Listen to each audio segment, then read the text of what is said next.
Welcome to all. Today we will learn about coordinate geometry. Coordinate geometry में सबसे पहली term आएगी Cartesian plane. Cartesian plane होता क्या है? अमूमन देखा गया है कि बहुत सारे बच्चों को इस पे ध्यान ही नहीं देते, उनको पता ही नहीं होता कि कार्टेशियन प्लेन होता क्या है। लेकिन पूरी की पूरी जो कोऑर्डिनेट ज्योमेट्री है वो इसी कार्टेशियन प्लेन के ऊपर ही डिपेंड रहती है। एक्चुअल में प्लेन क्या होता है? एक फ्लैट सरफेस होती है, एक फ्लैट सरफेस, और उस सरफेस की जो थिकनेस है उसको नेग्लिजिबल माना जाता है कि उसकी कोई भी मोटाई नहीं है। तो वो फ्लैट सरफेस, जैसे यहाँ पे जो व्हाइट बोर्ड है ये एक फ्लैट सरफेस है, कोई कॉपी है, उस पेज पे हम काम करते हैं, वो एक प्लेन हो जाता है। और जब बात आएगी कार्टेशियन प्लेन की, तो वहाँ पर क्या होगा? एक एक्स एक्सिस की बात करेंगे और एक वाई एक्सिस की बात करेंगे। एक्स एक्सिस हमेशा ही हॉरिजॉन्टल रहता है और वाई एक्सिस ऑलवेज वर्टिकल रहता है, और वो एक दूसरे को, ये दोनों के दोनों एक्सिस एक दूसरे को इंटरसेक्ट करते हैं एट पॉइंट्स 0 0।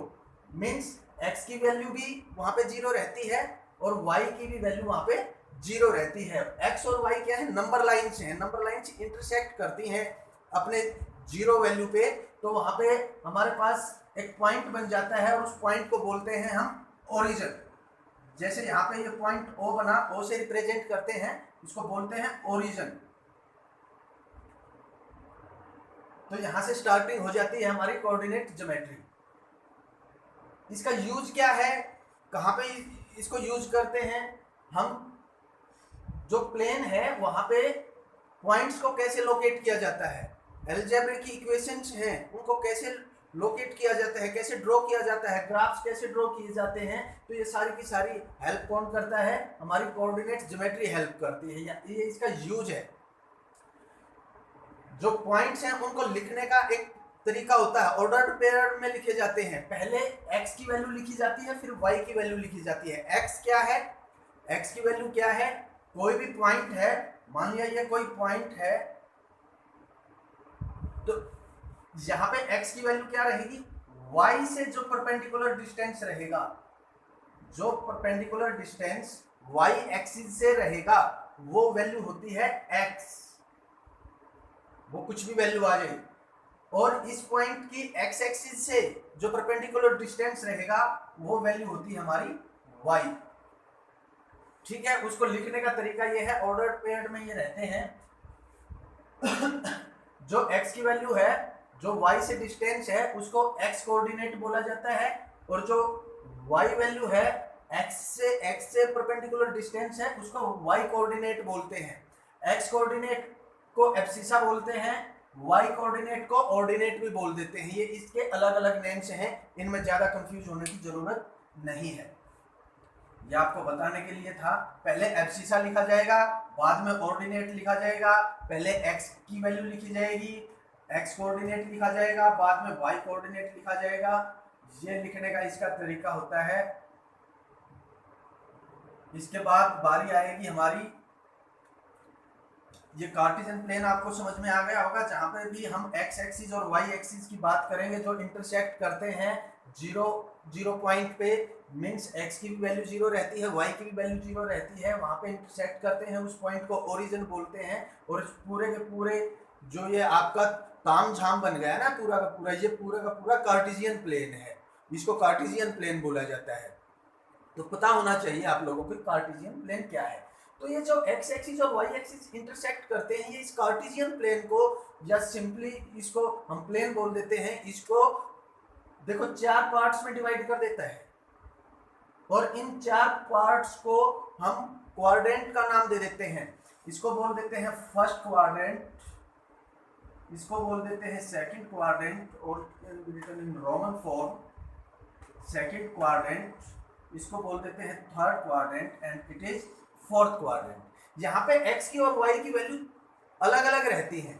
जैसे सबसे पहला जो क्वाड्रेंट है फर्स्ट क्वाड्रेंट, आप ऐसा देखिए कि सबसे पहला घर किसका होता है? माँ बाप का घर सबसे पहला घर होता है औलाद का। वहां पे बाप का चूल्हा चलता है, फैक्ट्री पिताजी की चलती है, तो सब कुछ अच्छा अच्छा रहता है, everything is positive, positive thinking रहती है। मीन्स यहाँ पे एक्स भी और वाई भी, मीन्स चाहे लड़का है चाहे लड़की है, मान लिया हमने कि एक्स को लड़का बोल देते हैं, वाई को लड़की बोल दें, लड़का भी लड़की भी सब अपने पिताजी के घर पे खुश रहते हैं। Means everything is positive, means यहाँ पे एक्स भी पॉजिटिव रहेगा और वाई की वैल्यू भी पॉजिटिव रहेगी, क्योंकि पहले एक्स को लिखते हैं बाद में वाई को लिखते हैं, तो एक्स भी पॉजिटिव और वाई भी पॉजिटिव, दोनों की वैल्यू पॉजिटिव रहेंगी इस पोर्शन में। ये आपको जो पोर्शन दिखाई दे रहा है इस पोर्शन में, इस क्वाड्रेंट में, इसको फर्स्ट क्वाड्रेंट बोलते हैं, जहां पे एक्स की वैल्यू और वाई की वैल्यू दोनों ही पॉजिटिव रहेगी। जिस पॉइंट की वो पॉइंट फर्स्ट क्वाड्रेंट में बोला जाएगा। हमें पता लग जाएगा कि जब दोनों ही वैल्यू प्लस है एक्स की भी और वाई की, कि ये फर्स्ट क्वाड्रेंट में लाई करता है ये पॉइंट। फिर बारी आएगी सेकंड क्वाड्रेंट की। सेकंड क्वाड्रेंट में क्या होता है कि एक्स की वैल्यू माइनस हो जाती है, जो लड़का है वो थोड़ा सा बड़ा होने के बाद थोड़ा सा रूड हो जाता है ना, वो चिड़चिड़ापन आ जाता है उसमें, तो वो नेगेटिव सोचने लगता है पिताजी के बारे में, घर के बारे में, तो वो माइनस हो जाता है।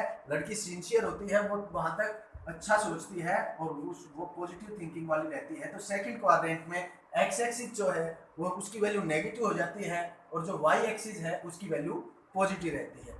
जैसे जैसे उम्र बीतती है और बड़े होते हैं तो दोनों की थिंकिंग नेगेटिव हो जाती है, एक्स एक्सिस भी माइनस और वाई एक्सिस भी माइनस। मीन्स थर्ड क्वाड्रेंट में दोनों के दोनों एक्स एक्सिस भी और वाई एक्सिस भी नेगेटिव हो जाते हैं।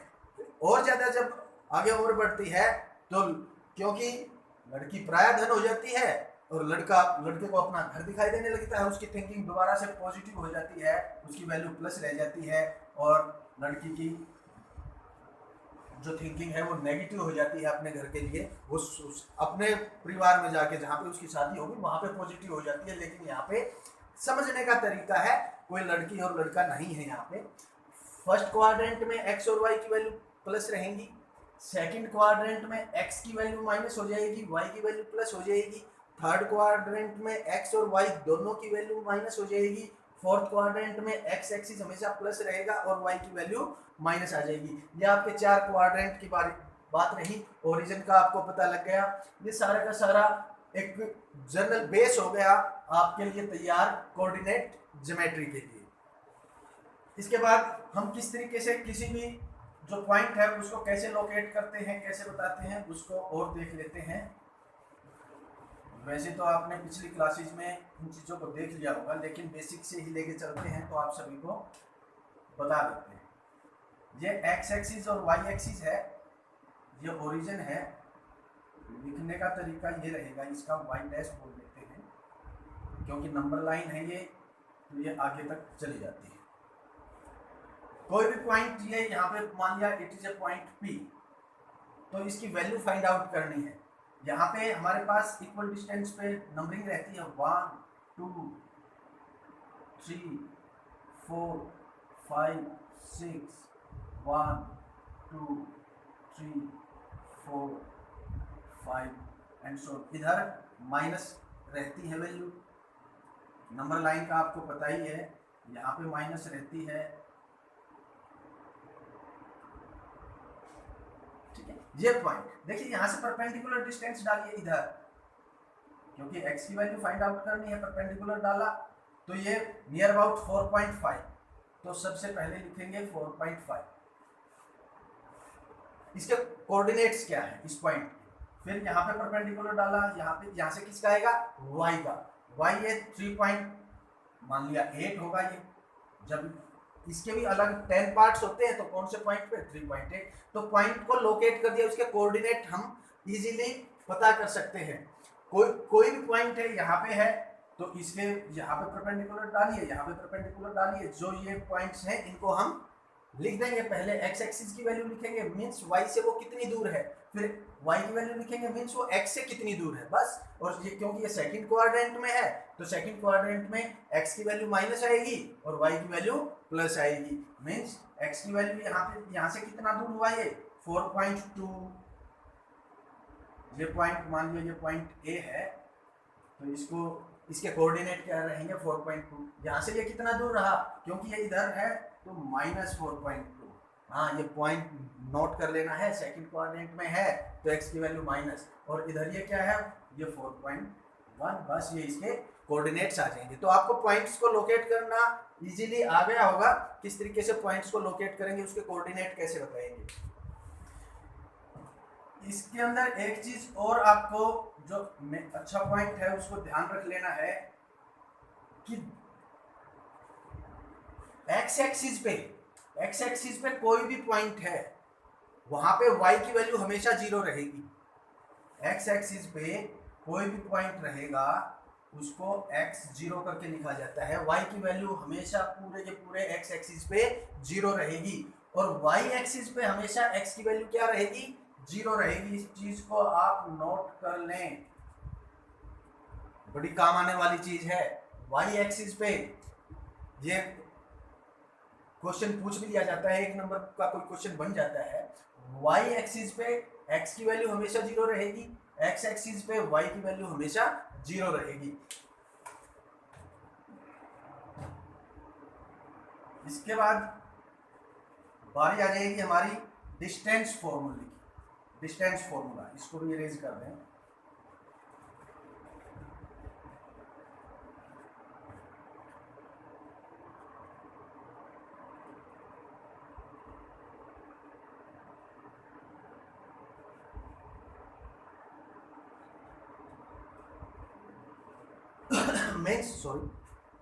डिस्टेंस फॉर्मूला क्या क्या कहता है। डिस्टेंस फॉर्मूला क्यों जरूरत पड़ी इस फॉर्मूले की।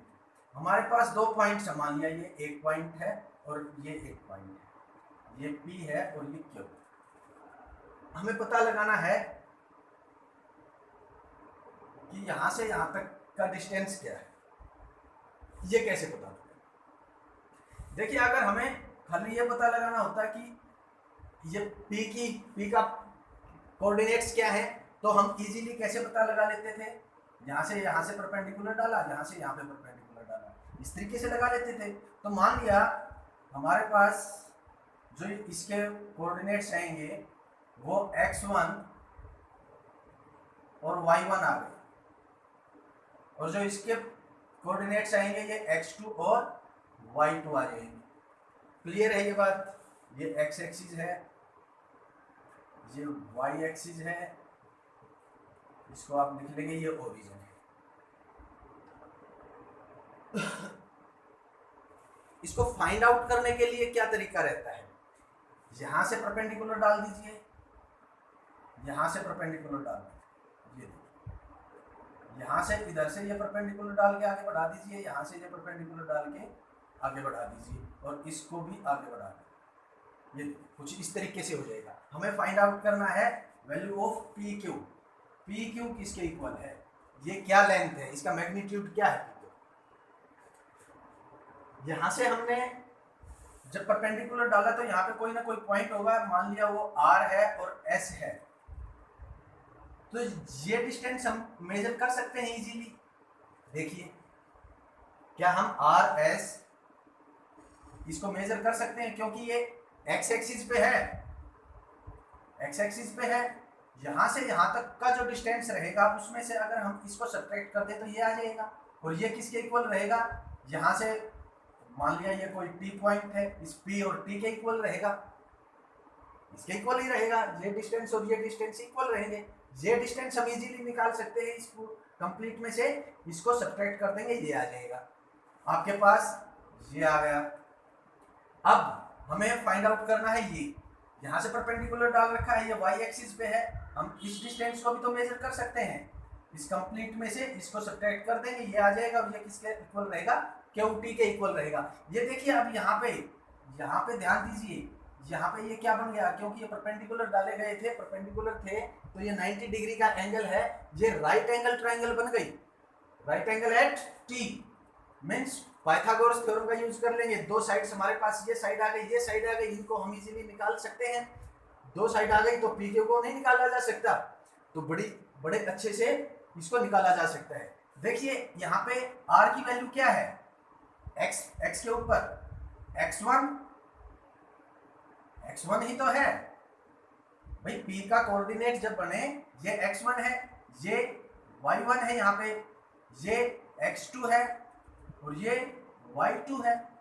तो RS क्या बना, RS कहाँ से आया, RS की वैल्यू क्या, RS जो था उसकी वैल्यू कैसे निकली, कंप्लीट में से, कंप्लीट क्या था x2, उसमें से सिर्फ इतना पोर्शन कम कर दिया, ये कितना है x1, आ गया हमारे पास RS, और RS ही किसके इक्वल है, PT के इक्वल है। इसी तरीके से हमारे पास QT जो है वो किसके इक्वल आ जाएगा, क्योंकि y2 में से y1 को सब्ट्रैक्ट कर देना है, तो y2 माइनस y1, ये हमारे पास QT आ गया, PT आ गया, PQ निकालना है। तो according to Pythagoras theorem PQ का square is equal to PT square plus QT square, और इसको कैसे लिख सकते हैं, PQ is equal to under the root PT square plus QT square. ये तो इजी चीज है, इसमें तो आपको कोई प्रॉब्लम हुई नहीं। PT किसके इक्वल है, x2 माइनस x1 इसका square plus y2 minus y1 इसका होल स्क्वायर और इस कंप्लीट का अंडर द रूट। तो ये हमारे पास डिस्टेंस फॉर्मूला आ गया। डिस्टेंस फॉर्मूला कैसे निकला, किस तरीके से आया, वो भी मैंने आपको एक्सप्लेन कर दिया है। इसी पे बेस्ड आपके क्वेश्चन रहेंगे एक्सरसाइज 7.1 के फॉर क्लास 10th क्लास के लिए ये लेक्चर चल रहा है। वीडियो को कंप्लीट जरूर देखें, पूरा जरूर देखें, बीच में छोड़ के ना भागे। आगे क्वेश्चन आएंगे, उनमें क्या हिंट रहते हैं वो हिंट हमको निकालना है और क्वेश्चंस को सोल्व कर लेना है। बड़ा इजीली एक सारे के सारे क्वेश्चंस आपके निकल जाएंगे कोई दिक्कत वाली बात नहीं है। तो आपको अब डिस्टेंस फॉर्मूले का पता लग गया किस तरीके से निकला है। इसी तरीके से हम क्वेश्चंस में अप्लाई कर देंगे इन्हीं फॉर्मूले को। हमारे पास अब फॉर्मूला बन गया x2 minus x1 means x2 एक पॉइंट का x का कोऑर्डिनेट माइनस में दूसरे पॉइंट का x कोऑर्डिनेट का square plus y coordinate first point का माइनस में सेकंड पॉइंट का y कोऑर्डिनेट, दोनों को सब्ट्रैक्ट कर देंगे, उनका स्क्वायर कर देंगे, ऐड कर देंगे और उसका स्क्वायर रूट फाइंड आउट कर लेंगे। डिस्टेंस निकल जाएगा हमारा दो पॉइंट्स के बीच का। एक चीज और आपको इसी बीच में बताना चाहता हूं कि हमारे पास 3 पॉइंट्स हैं, आपकी एक्सरसाइज में वो यूज हो जाएगा।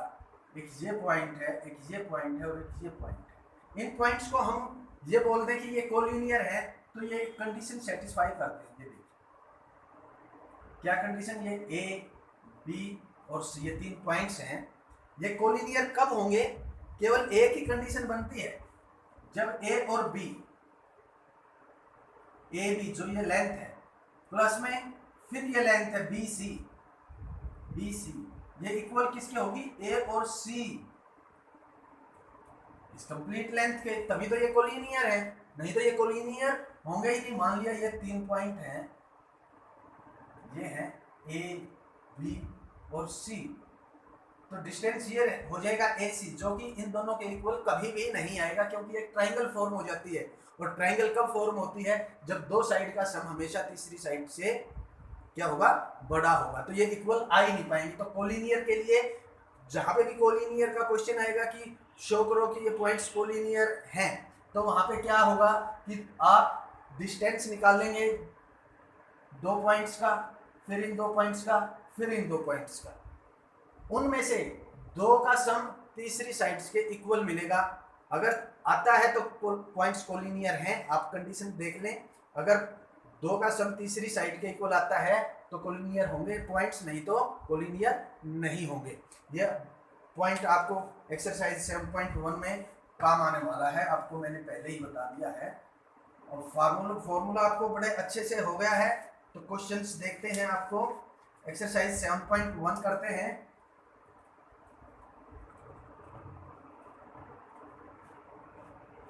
क्वेश्चन नंबर 1 रहेगा, फर्स्ट पार्ट उसका करते हैं।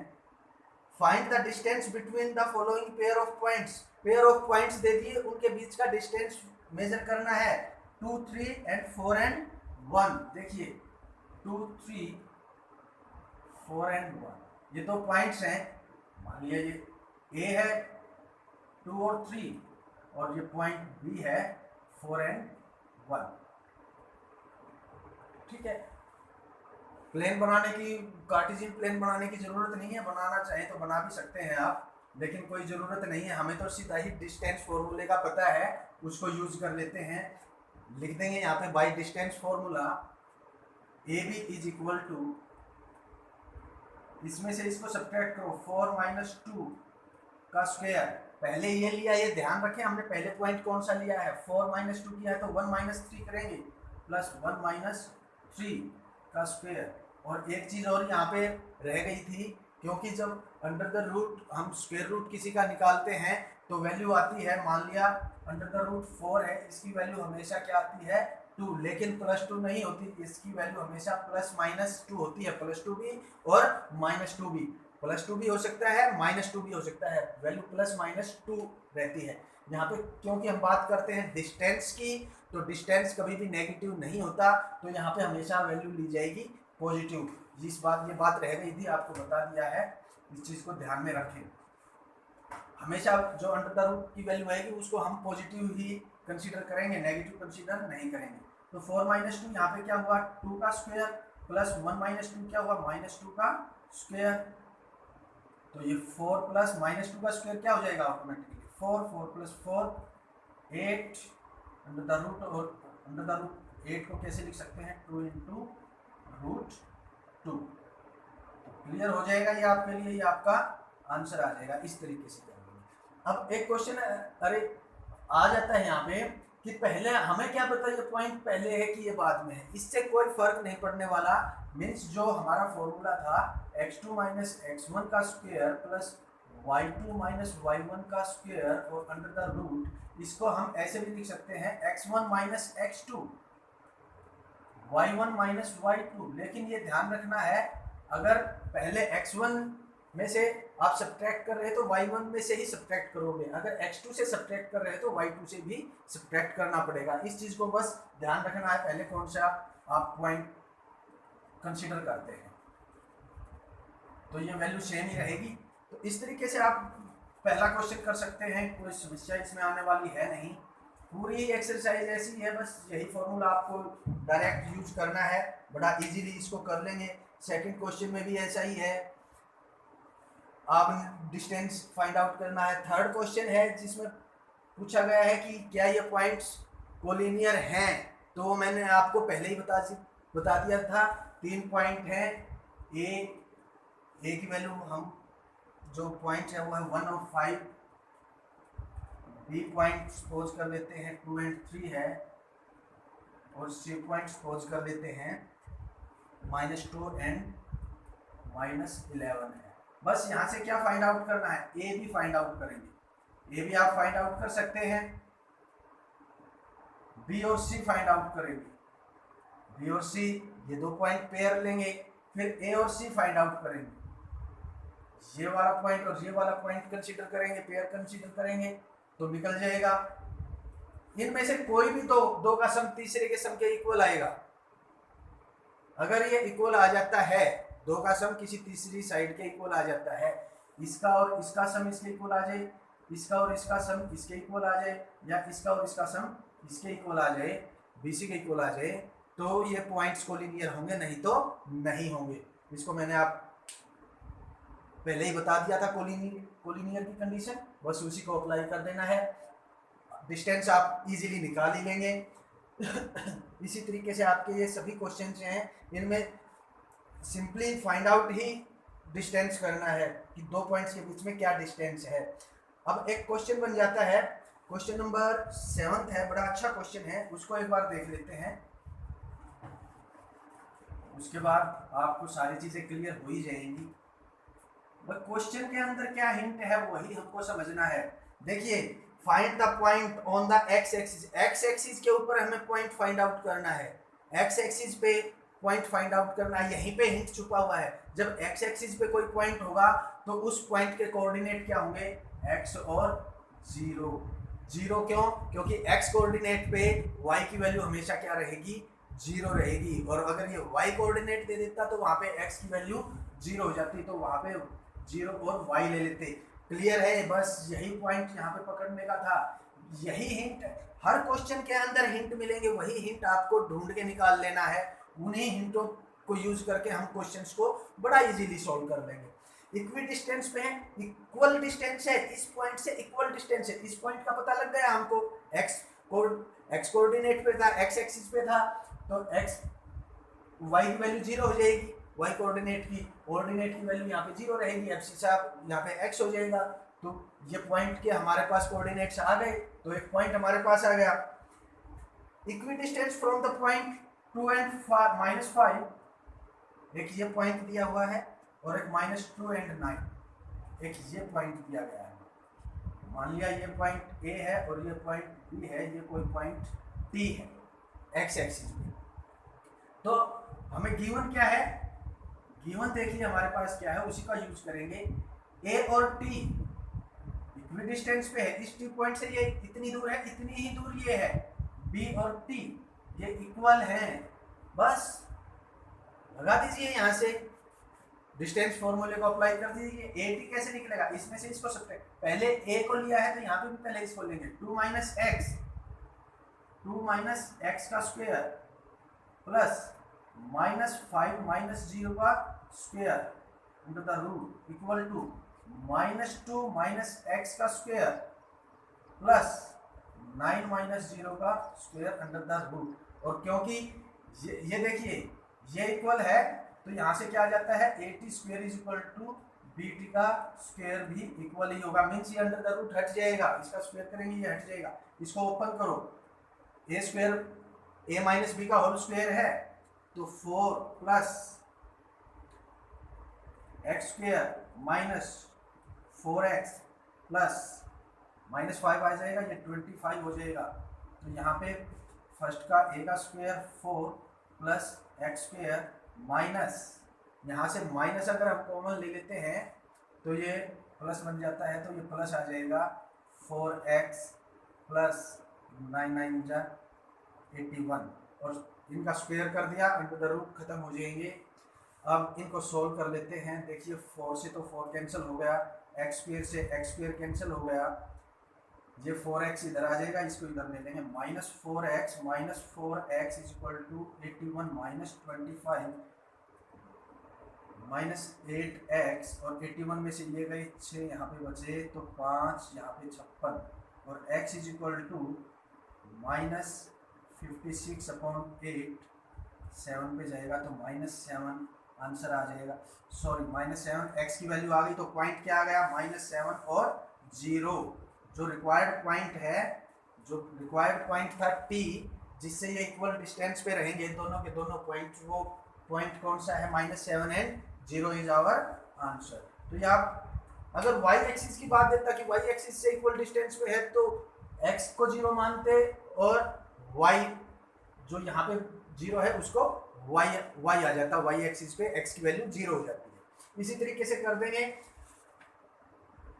ये सारे के सारे क्वेश्चन, बस कुछ करना ही नहीं है, डिस्टेंस फॉर्मूला डायरेक्ट लगाना है। अगर आपको मेरी ये वीडियो अच्छी लगी है तो इसको लाइक शेयर जरूर करें, कमेंट बॉक्स में जाके कमेंट जरूर करें। आपके कमेंट हमारे लिए वैल्यूएबल होते हैं। कोई प्रॉब्लम है, कोई क्वेश्चन पूछना है या कोई और सजेशन है तो कमेंट बॉक्स में नीचे, बिल्कुल नीचे स्क्रॉल करते चले जाएं, नीचे कमेंट सेक्शन मिलेगा, वहाँ पे जाके कमेंट जरूर करें। और जिस किसी ने भी मेरे चैनल को सब्सक्राइब नहीं किया है तो यहाँ पे रेड बटन को दबा के सब्सक्राइब जरूर कर दीजिए। Thank you and have a nice day.